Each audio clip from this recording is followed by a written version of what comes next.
Hello, I am William Jamal Wright, And I'm Hattie. and this is our podcast. What are we doing? So, first of all, happy Halloween Woo! to all the ghouls and goblins out there terrorizing the little kids. Candy! We are officially adults now. Not that our age signified that or anything, but we bought some candy for some trick-or-treaters. And none of them came. You know what? More candy for me. Yeah, it's very cold now, which is unusual for North Carolina, but... Being cold in North Carolina is unusual? I don't think it's unusual to be cold in North Carolina. I mean, it's not... It ain't Colorado cold, but it definitely gets cold here in North Carolina. Okay. Thank you for clearing that up, weatherman. Hey, all I have to do is be 50% right 50% of the time. So, hey. How can one be 50% right? So, they're technically only have to be right 25%. Yes, that's what I was wondering. Mathematician over here. But today, we were riding in the car, and Hattie had a very interesting story about an interaction that she had at the convenience store, yeah, the convenience store that we have right up the street here, which Hattie would stop and grab some coffee. So would you share a little bit about the story? So to preface this, I began telling the story, and then William and I looked at each other and we were like, this would make a great story for the podcast. And so we stopped all further discussion because we want to have like a live action, unscripted podcast. So this is not as recent as it may seem. Anyway, I've been trying to cut down on my caffeine, and one thing that helps me to do that is to not keep coffee in the house. And so if I really need coffee, then I have to go spend hard-earned money to get it. It's helping. So one thing that I'll still do is sometimes I will get a cup of coffee from a gas station in the morning. And there was this new gas station, I don't know how old it was, but I used to live right up the street from where we live now, about 4 years ago. And when I lived there, there was no convenience store gas station at the location there is now. So not that long ago, I think you even pointed it out to me, that there was a gas station right there. And I was like, oh, that's really great. I can get coffee there in the morning. I can drink it on my way to work. Like, this is perfect. Stop in there. The first time I've ever been in there. And it's a very small gas station. Not that that really makes a difference. Anyway, I'm just wearing what I normally wear to work, which is I let my hair air dry after the shower. And then I go to sleep because I shower at night. I wake up in the morning. I was wearing just a button-down shirt and jeans. I had a little bit of makeup on that I normally wear, but my hair was its normal state. It wasn't like I blow-dried it or straightened it or anything. And I walk in there, and the guy behind the counter is an older man, and I would say he might be, if not my parents' age, 5 years younger than my parents. And he's kind of a larger man, but, you know, I don't really care. I'm just getting my coffee. And he says to me, well, I haven't made any eye contact with him. I haven't made any even really acknowledgement. I've just walked in, grabbed a cup of coffee. He's like, you have beautiful hair. And so I turned to him and I was like, thank you. Just Very nice compliment. Nice compliment, standard compliment. Finished doing but I did kind of chuckle inwardly because I personally feel that my hair looks better when I take the time to blow dry it or straighten it, but I usually don't do those things because I'm lazy. And so I was chuckling inwardly because if you had asked me, I would have said that my hair looked terrible. And so I was laughing at the fact that he had complimented me on my hair. So anyway, get my coffee, go up to the counter, and he rings me up, and it was a very normal interaction. So I'm like, excellent, I have a new place to get coffee, this is so great. And I bought a refill cup It was $2, and now anytime I come back, it only costs me 49 cents for a cup of coffee. Like, excellent. This is a wonderful situation. I go back the very next day, looking very similar. Didn't say, it was the same man at the counter, didn't say anything to me when I walked in and got my cup of coffee, but I could tell that he was like, I could tell he was looking at me, if that made sense. But that happens. It's not a big deal. Walk up to the counter, I'm like, hi, good morning. You know, I feel like I'm a pleasant person to interact with, so I will often, you know, have a genuine smile, look people in the eye, but just be nice, right? He's like, hi, good morning. And I put my coffee there, and he's like, are you married? Literally, like, I said good morning. He said good morning, and then he asked me if I was married. And I was kind of taken aback, so I looked up and I said no. Because after I set my coffee down, I was trying to get my credit card out so I could pay. So I stop and I'm like, no. And he says, will you go out with me? And I said, no, I have a boyfriend. But, I mean, what, boyfriend or not, I was not going out with him. And then he says, I had to try. And then he goes back, he rings me up, and then I leave. And then the story came up because we had driven by there, the gas station, and I told William, like, oh, I'm never going back there again. And he was like, why? And so the reason why was because I had felt slightly uncomfortable the second day when I walked in. Because I could tell that this man was staring at me. Which would have been fine. If I really truly believe if he had just been like, good morning, is that all? And I'm like, yes. And he's like, 95 cents or 49 cents. I pay and I leave. I don't think I would have made the choice, I'm never coming back. I think I would have kept coming back. But there was just something about that interaction that was very uncomfortable for me. Enough to the point where I was like, I'm not going there to get coffee anymore. Like, it would be different if there was no coffee for a 100-mile radius. Mm-hmm. Or it would be different if everywhere else I could get coffee was $3 a cup, and this place I could get 49 cents. Like, there are constraints here. But there's another convenience store really close to Lab that's also on the way, and I can also pay like 60 cents. So, all things considered, it's not a big change in my schedule or my... Yeah, but that's beside the point. So the point is, something happened that made me feel very uncomfortable. And so I mentioned this to you, and then what did you say? What is wrong with men? Like, what is wrong with men? And why do we feel like, oh, you just gotta shoot your shot. Like, boys will be boys. Like, shoot your shot. So what do you mean by shoot your shot? So, shoot your shot is this idea that, like, no matter the situation, like, if you are a guy and you are attracted to a girl, then, like, you should in some way try to, like, talk to her or try to, like, ask her out. Try to, like, basically, you're trying to get at her. You're trying to start up, like, a relationship with her. No matter what type of relationship, that is yet to be determined. But, like, it's on the guy. Like, if you are attracted to someone else, that you need to, like, shoot your shot and ask, hey, like, would you like to go out with me? And the only thing, like, from this experience that Hattie went through, the only thing that would stop him from shooting his shot is if a girl is married or she has a ring on. Which is, for me, just the craziest thing ever. And it kind of, like, reflects a little bit of the entitlement that, like, guys feel. And that, like, oh, like, I'm going to shoot my shot. And, like, you know what? If she doesn't want to, like, if she doesn't want to do it, she can say no.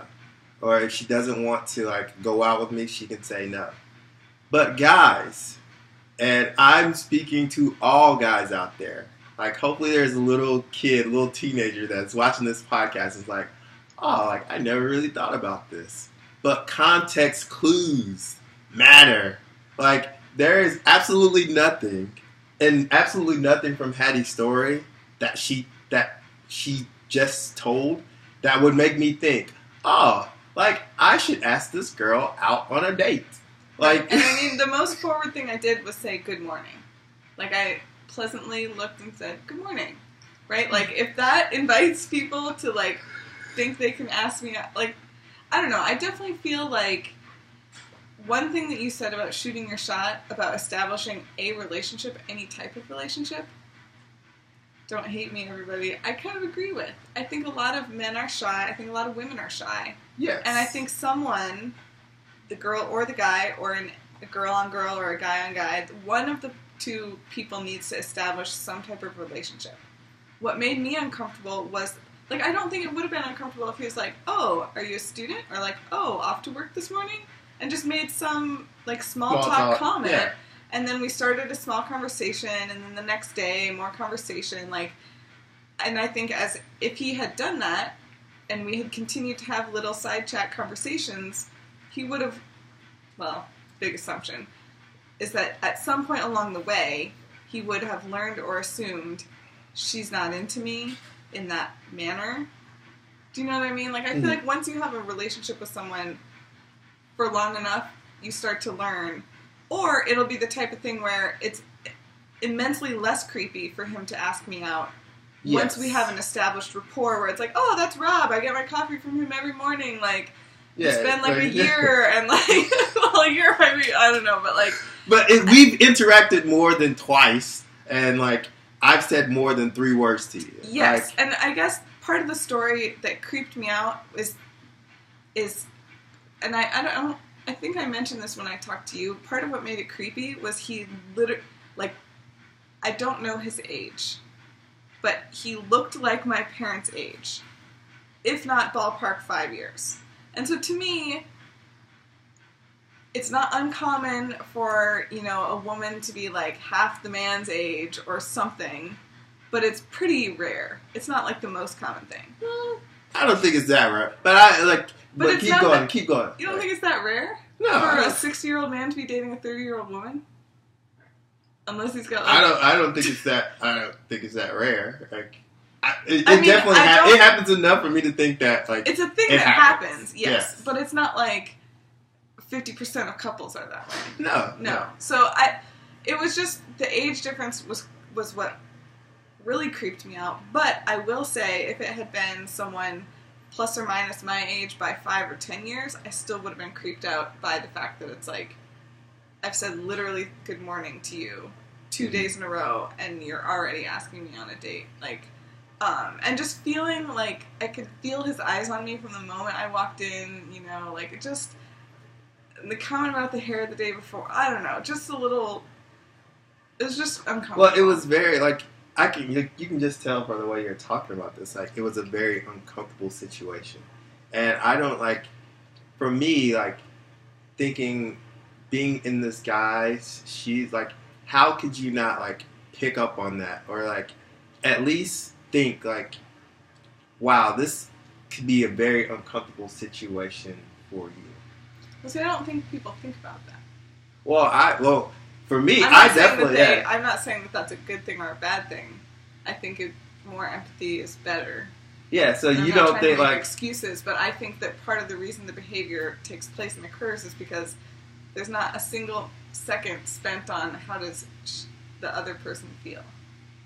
Oh, so I will say from my experiences, like, I have always taken into account the probability of rejection when, like, asking a girl out or, like, talking. Yeah, but asking a girl out and thinking about, will she reject me, will she accept me, is very different than, if I approach her, will she feel uncomfortable?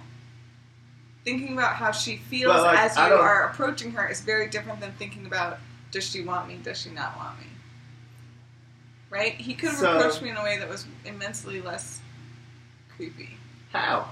You were in this, like, you was behind the counter. By waiting and establishing a relationship. You know, like I was saying before, I do think part of the shoot your shot, part of it makes sense. Like, someone has to establish a relationship, right? Someone has to be the first one to say, hi, how are you doing? Right? But it doesn't need to escalate to the point of asking someone out, like, immediately. But, like, that's the part of, like, escalating. Like, part of shooting your shot is escalating it Oh, well, I had thought you had said in with the shoot your shot when you were first explaining it that you had talked about establishing some type of relationship. No, like in my head, like shooting your shot means asking them out on a date.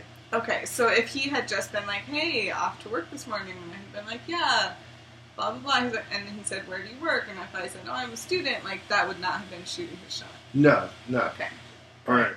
Based off my definition of shoot your shot, okay. I don't think so that would have been. Originally, I had thought you meant that was establishing a relationship and therefore part of shooting. Well, how would you define shooting your shot?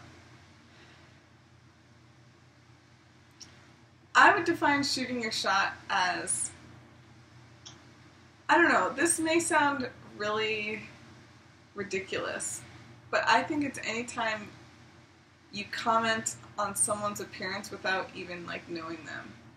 Like, I already felt like him being like, the first words he said to me was, you have beautiful hair, was already shooting his shot. And again, like, I think that was a nice compliment, but I already think he's not interested in, like, talking to me. He's just interested, he's only interested in me because of what I look like.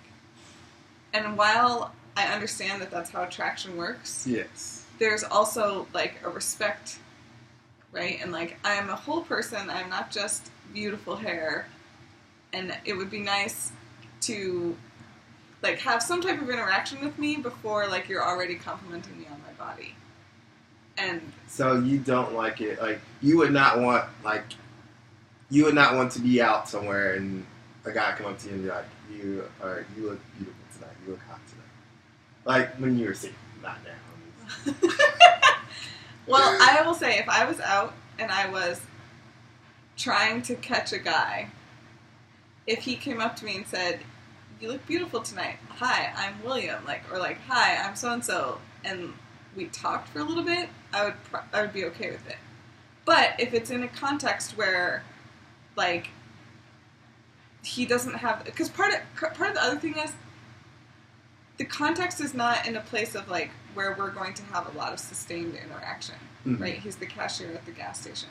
Yeah. So it's very different when it's like someone is coming to talk to you and can sustain the conversation. But I still will say, if a guy came up to me and was like I've never met him before, he was like, you have very beautiful hair. And that was the first thing he said to me, and waited for me to respond, I might be like, thank you. And I might let him say one or two more things, but I would already have in my head, like, not the best favorable impression.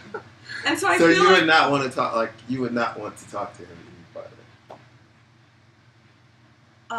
I think it would depend on what he said next, and this is where I realize it may be hypocritical. It would also depend on if I felt that he was attractive. Mm-hmm. But I will say, you could put the hottest guy in the world behind that counter, and, like, on the third word spoken to me, he's already asking me out, I will feel uncomfortable. Okay. And so that's why I think it has part to do with, like, I love being asked out, like, by attractive people. Like, that's always a great thing. I love getting compliments. That's always a great thing. But I need to feel like it's not, and, like, there needs to be some balance. Like, of course I love getting complimented that I look nice. Yes. But I also love getting complimented that, I'm a nice person, or I'm a smart person, or I'm a caring person, like, so, but that takes a level of knowing. Yes. Right? Someone that doesn't know me will not know how smart or not I am, will not know how caring or not I am. Yeah. And so it just makes me uncomfortable when it's like I realize that attraction works, like, physically. Yes. And when you don't know anyone, you just look at them and are like, I want to talk to them because of what they look like. Mm-hmm. But you can be a lot more respectful and just be like, you can still come up and be like, hi, I'm William, like, what do you do? You don't need to have an icebreaker already talking about my body.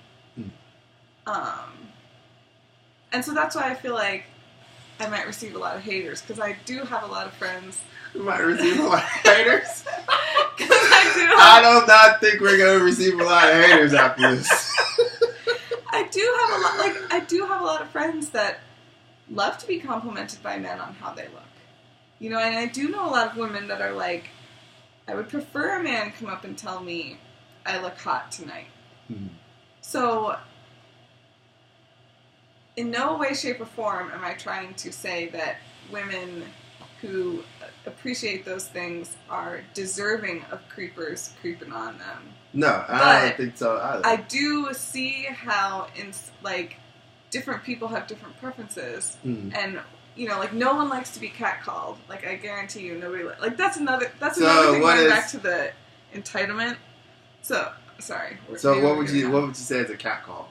A catcall is any time a person is out doing something, just anything, and another person whistles or hoots or says, "Hey, baby," or can I get your number? Like, out the side of a car as they're driving by. Just any type of aggressive advancement that's clearly sexual in nature, whether that's, a whistle. We only know that's sexual in nature because it's, been done, socialized. Over, yeah. And, but any type of something like that without any, prior knowing of the person or... that happens sometimes when I go out on a run, and it makes me extremely uncomfortable, and then it makes me really mad. Because it's I'm out here trying to enjoy my run, I'm working out for myself, I'm not working out for your entertainment, or for your viewing pleasure. No, I'm here trying to do something for me, and you're out here making very aggressive, very forward comments, very forward, sexual advances. And it's that... when someone does that to me, I automatically assume that they're the type of person that would be too forward in other sexual situations and maybe wouldn't listen if someone said no, or would be too aggressive in situations like that. And not too aggressive, but disrespectful. I find that just really disrespectful. And so to me, it kind of just goes back to establishing some type of relationship. Well, before you're just immediately let's go on a date, or it's so I think that it's important. First of all, if you're behind the counter at a grocery store or a convenience store and a girl has come up to the counter, don't ask her out on a date. Don't ask her out on a date if you want to somehow just don't do that. That's creepy. Guys don't do that. I think it's important. First of all, you said it's important to have a type of rapport with somebody. And I feel for guys out there that are wondering, well, how do you not manipulate, but how do you work around this shooting your shot and being aggressive and communicating with somebody and trying to let them know that hey, I am interested in you, I would like to ask you out on a date, but not being the creeper that's just I just need to shoot my shot, and if she likes me, she's attracted to me, she'll say yes, and if not, I'll just continue to move on. And so I think that's very difficult because women are different. Yes. But I will say it doesn't hurt to not immediately compliment them on their physical feature, right? If a woman is beautiful and loves being told she's beautiful, she already knows she's beautiful and thinks she is. She doesn't need you. You can express interest to her without saying, "Damn, you're hot," right? She knows it and she understands it, and so if you say something else to her, it's not... So I guess there's two categories, some women that really love being complimented on their appearance, very first thing, and some women that don't. Yes. It's a safe strategy because you don't know what category she falls into to not immediately compliment her on her appearance, right? So if she doesn't like that, then you haven't already, in her mind, crossed yourself off her list. If she does like that, she'll probably still, I mean... They can pick up... We can understand when someone is, interested. Right? Well, I feel like... Based on the example that you gave us of the random creeper at the store, I could tell from the moment I walked in there was going to be something weird happening. Okay. Because of the way he was staring at me. And it was the type of thing where I was like, I've come too far, I can't just walk out now. So Even though I could have left. Mm-hmm. So you would say, like, out, like, in a social situation, like, women can pick up when a guy is interested in them. I won't say every single time. Yeah, like, nothing's 100%. There's always a spectrum. I would say more often than not, yes. Okay. And I feel like I think it's very different if someone, I guess the point that I don't like about being complimented on my appearance first thing is it makes me just feel like the guy is only looking for physical, and that may or may not be the case. I don't know the guy either, right? And it just doesn't hurt to be like I feel like I would much rather prefer to be asked out on a date by someone saying, like, we have a small interaction or whatever, maybe the next time, or, like, sometimes you don't get a next time, which is why it's really hard. But saying something like, I would love to get to know you better. Could we meet for coffee somewhere? You know, or something where it's like, you could say it's a date, but it's not immediately like, if you just say, would you go out with me or go on a date with me, I feel like a lot of people assume that's going to be like dinner or like something very formal and very, very much like the purpose is because I'm sexually attracted to you. Whereas you can say, can I get to know you better, and still have the purpose be like, the reason I want to get to know you better is I'm very attracted to you. Mm-hmm. But it seems a lot less threatening when it's like, I want to get to know you, as opposed to, you're hot, let's go out. Or like, wow, you look really beautiful tonight, can I buy you a drink? Like, that still to me just seems like, and again, maybe I'm making all sorts of ridiculous assumptions. I don't know that person. But I start to feel less comfortable that they will listen to me, mm-hmm.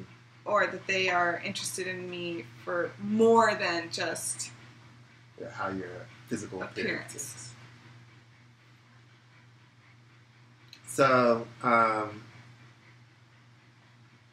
with respect to, like, in a social situation, like out at a bar? Yeah, out at a bar. Because we've established that asking somebody out and you're working behind a cash register, that's mm-hmm.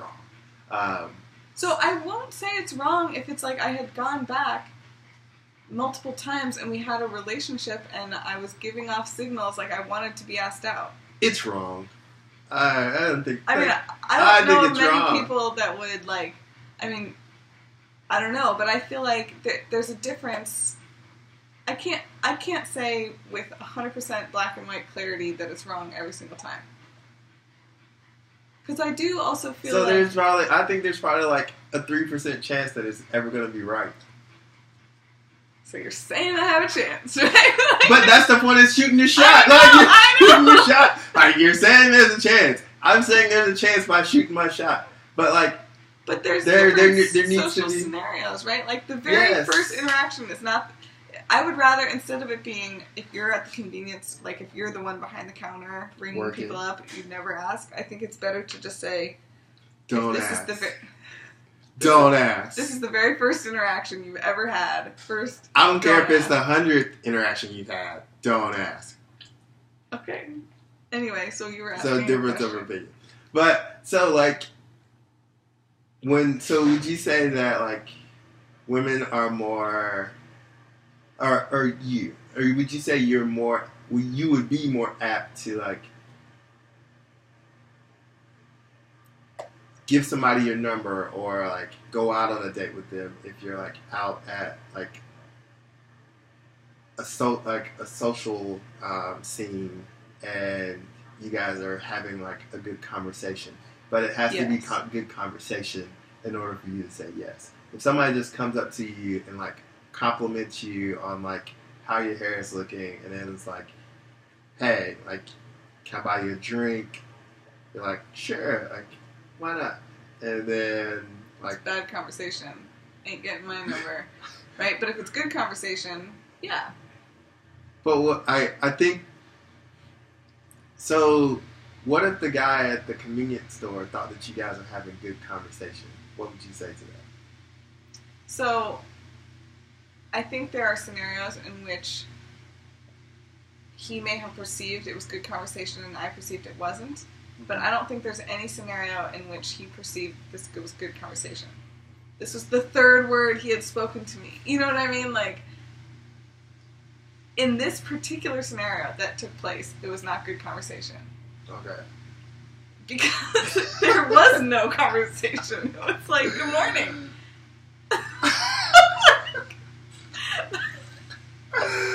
Like, that does not cut it. That does not equal good conversation. No, polite.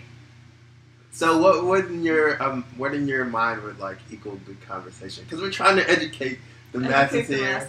Yeah, like I have been in situations where like I've been at a bar and like I've been talking to a girl and like, you know, like I felt like we were having a good conversation, but because of who I am, I didn't ask them out because it's like, yeah, this isn't going to happen, or I don't want it to happen, but for whatever reason. So if you don't want it to happen, then don't ask her out. Yeah, like, ask her for a number. So why did you feel like it wasn't going to happen?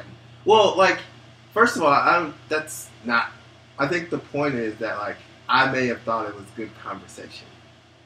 And so I'm trying to, like, better understand what would you think of as good conversation.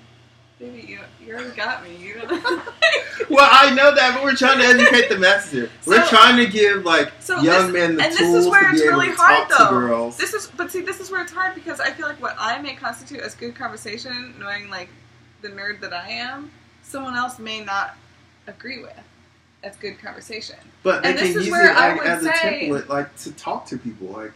So, but this is where I would say, you know, if you had felt in the scenario you described that it was good conversation, like, I would have said, like, you should have asked her out. Yeah. But I think it has to, like, I don't have a problem with the shoot your shot in concept. Because at some point... I have a huge problem with it. Well, let me elaborate on what I mean by that. At some point, someone has to make the move, right? I do have a problem with the shoot your shot in it being the very first interaction and or it being tied to or right after a comment on your looks. I think that just makes a much more threatening environment. Whereas if, you know, you're describing the situation in the bar, you're getting to know each other a little bit better, but a 20-minute conversation, you really don't know the person that well. Mm-hmm. But if they are friendly and are listening to what you have to say, you might start to feel more like if I said no, they would accept that. Or, you know, you're having conversations where they're not, like, staring at you in, like, they're not staring at you. Like, guys are not very subtle. They think they're really sneaky, but they're not. So I feel like you can have even a short conversation that can still be based on nonverbal cues or even some verbal cues that make the girl seem non-threatened. And then when you ask her on a date, you can do it in a way that seems a lot less formal and threatening. And like, and that's why something like, feel like she's not? Does she feel like she's not being intimidated, or like that she can say no? Yes. And like nothing is going to be. This is not going to escalate into something more like of a dangerous situation for me. Like, right. And he's gotten to know me a little bit. I've gotten to know him. Like, we've built some type of rapport with each other.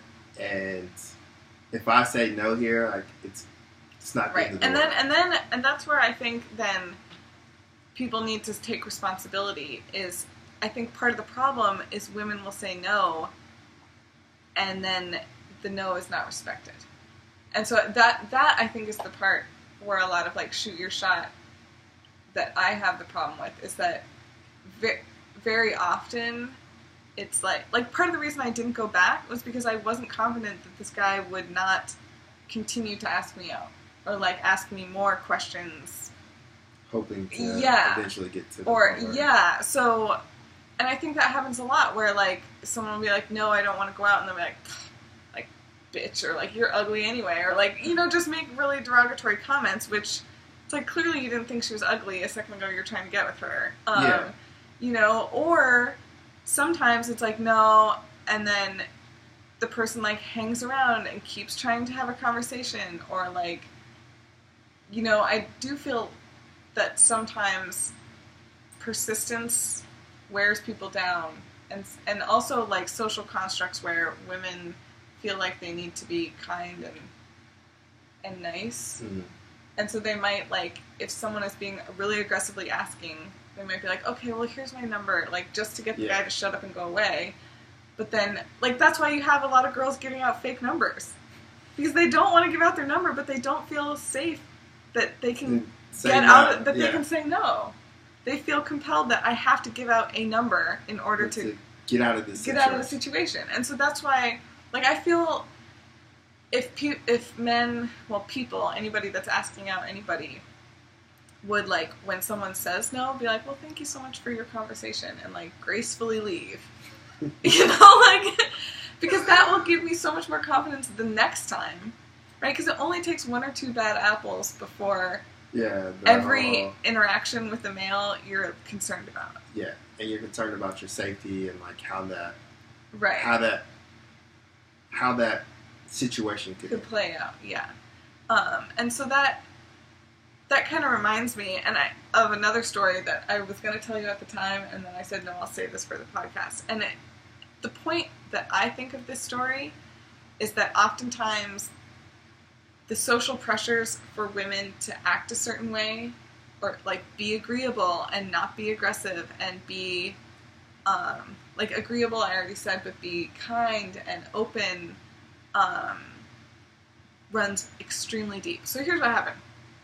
My mom and my Aunt Kim, myself, and my two cousins, Kenzie and Katie, went on a trip to Myrtle Beach. It was super fun. Yay, that was fun. And we were laying on the beach, and so Katie and Kenzie at this point in time, I think Kenzie was a freshman in college. Mm-hmm. Katie was still in high school. I obviously am out of college, but some people tell me I look young. I don't know, these gray hairs, that's not kind of giving it away.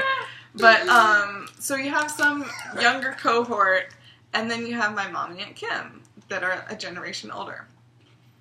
And a guy, we're all just laying at the beach, a guy comes up to us, and he's clearly closer to my mom and Aunt Kim's age, even though I may have thought he was a couple years younger than them, but, you know, kind of whatever. He's in their generation. And he starts chatting them up. And it's hilarious at first, because he's, like, chatting up my mom and Aunt Kim that, like, are totally married, and, like, you know, hitting on them, spitting some game. But then he comes over, and then he's talking to Katie and Kenzie and I, and then, you know, sometimes, like, there's a friendly interaction at the beach, whatever, the person, like, moves along as it's clear that none of us want to keep talking to him, but he did not move along. Like, he kept staying. And he just kept asking, and he, like, sat down in the sand in between Kenzie and I, and, like, he just was extremely creepy, because it's this old dude, like, making, like, jokes and comments and, like, acting way too familiar with 5 women he's just met, and I think my mom even maybe mentioned, like, something about the husbands or whatever, but, like, my mom and Aunt Kim are just sitting there, and, like, Katie and I were all just kind of like, haha, like, trying to, like gracefully acquiesce to, like, this conversation to come to a close, instead of abruptly being like, no, please leave, or we're not interested in talking to you anymore, but just kind of, like, going along with whatever he says, but not really adding more. Yes. Hoping that the conversation will, like... And he'll get the point. Yes, and he'll get the point and to leave, but he just never did. And none of us did anything until Kenzie was like, you need to get out of here. Like, leave. You're annoying. You're awful. And you're old. Like, she literally said that. And my mom was, like, so shocked because it was so rude. And Kenzie's like, I have to say that all the time because, like, he wasn't leaving. You know, and she's totally right. Like, my mom and Aunt Kim, we all sat there for the next 20 minutes talking about how uncomfortable that guy made all of us feel. Yeah. Even when he was just sitting and talking to my mom and Aunt Kim, we were uncomfortable, all of us. That was well before it escalated to him, like, sitting down beside Kenzie and I, right? And it's like, what did any of us do? Nothing. Yeah. And all of us were like sitting there hoping, like inside being like, please leave, please leave. And it took Kenzie being really rude before he got the message. So I think that's a big problem that he's not picking up on the signals. And I also think it's a big problem that everybody's like aghast that Kenzie had to be so rude. You know, like social pressures made none of us do that, because sitting there enduring this extremely creepy interaction was better than being rude. Well, and I also think do you know what I mean? Like, that is a problem. Yeah, but I also think that, like, a part of, like, that dynamic is, like, the whole, like, for your safety. Because, like, you guys don't know who this guy is. No idea who this guy is. He's definitely, like, who knows how he's going to react. And he may have been drinking, you know, like... Yeah, and, like, there's no, for, like, your safety standpoint, like, I can understand, like... You don't want to be too rude, because what if he, like, goes crazy? Yeah. So I can definitely understand from a safety standpoint. Right. But it sounds like your cousin, it got to a point where she's just like, we got to get out of this. Yes, it did. And so that's what's frustrating, is because... And I don't think she said it just once. Like, I think it was, like, a multiple time. Like, he kind of laughed and, like, why are you being so mean? Like, it was a multiple... It wasn't just, like, okay, she doesn't want me around, I'll leave. Mm-hmm. And that kind of goes back to the whole, like, not really taking what women say seriously. Like, no, I said no. Like, I'm not interested. I said you need to leave. It's like, huh. Yeah. And why are you being so cold? You know, or like, whatever. And it's just like, just listen to what she's saying. Like, please. Yeah. Stop shooting your shot. She is a smart person that knows her body and herself. If she's not interested in you, or if she says she's not interested in you, it is not that she is and doesn't know it yet. No, she knows it, and she's not. Like, you don't know her feelings better than she does. So, yeah. Anyway. Well, I think we are going to bring this episode to a close. So what would you say is the number one takeaway? The number one takeaway is, for me, if you're working behind the counter of a convenience store, don't ask a girl out. Two, guys, like, hopefully we can become better at, like, understanding that, like, yes, in every relationship, like, somebody has to, like, be the aggressor and, like, ask the other person out or express, like, feelings. But not even be the aggressor. I would say be the initiator. But sexual interest, yeah, but it doesn't have to be in an aggressive way. You can initiate, like, I think that's part of the terminology, right? You don't want to be too aggressive, but you can initiate something without being aggressive. So one person needs to be the initiator, and that initiation does not have to happen in an aggressive way. Agreed. I mean, I know what you're trying to say, but I think that... So somebody has to be the initiator, but in being the initiator, you can do it respectfully, and you have to, like, have the ability, like, if you do not have, like, a sense or a very strong sense that the person is interested in you, or that, like, they are continuing the conversation, then don't shoot your shot. Like, shooting your shot should be, like, none of us are out here making every shot that we shoot. And just to go to, like, a basketball context, like, yes, there are really good basketball players, but even they pass the ball. Mm-hmm. So, like, you have to know, like, first of all, how good of a basketball player are you? Like, do you have the ability to, like, talk to people?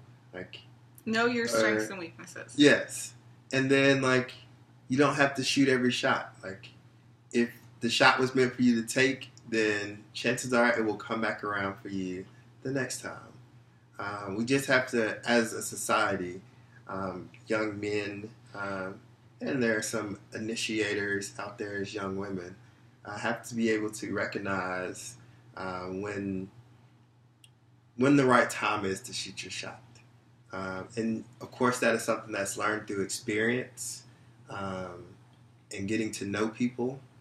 So I would say when it comes to shooting your shot, take it slowly. Like, you don't have to be the aggressor. You can just be the initiator.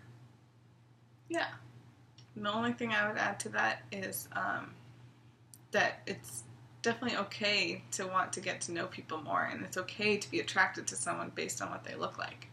But maybe think about how they might feel, or you might feel, when you have never met someone before, and how you might help them feel just